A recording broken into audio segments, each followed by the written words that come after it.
Staying in Victoria, as the Andrews government struggles to contain Melbourne's Delta outbreak, we've had dozens of supermarkets apparently have been listed as Tier 1 exposure sites, which has forced thousands of workers into isolation. Woolworths came out and said that they had 25,000 instances of staff going into isolation in Victoria in the last 3 months. Turns out none of them actually tested positive, Alexandra.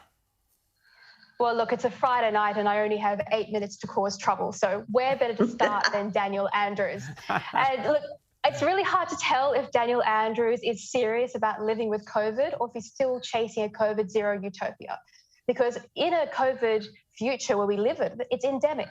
And that means that people are going to walk into supermarkets every day of the week COVID positive. And if that's the case, you can't keep locking down all the staff because you won't have supermarkets, you won't have supply chains. And so this kind of nonsense shows that he is not serious about his proposition of living with COVID. He's prepared to collapse the system to do it.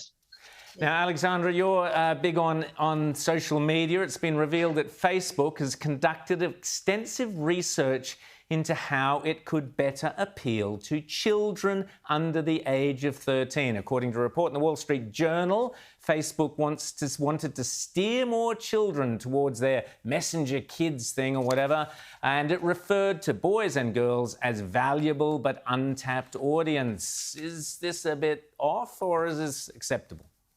Alexandra. Oh, look, everybody is a product on Facebook and children are a gold mine. We're talking about kids 0 to 4 that they're targeting. And look, don't get me wrong, they've always advertised to kids. I mean, remember all the big toy crazes that go through? But usually there's a parent with a credit card at the other end who's sort of controlling what's going on. In this case, Facebook said it had a moral duty to investigate this new audience. Well, no, it didn't. It had a financial interest in these kids. And it wants to control their social ideas and eventually their political leanings. And it does it by selling to them.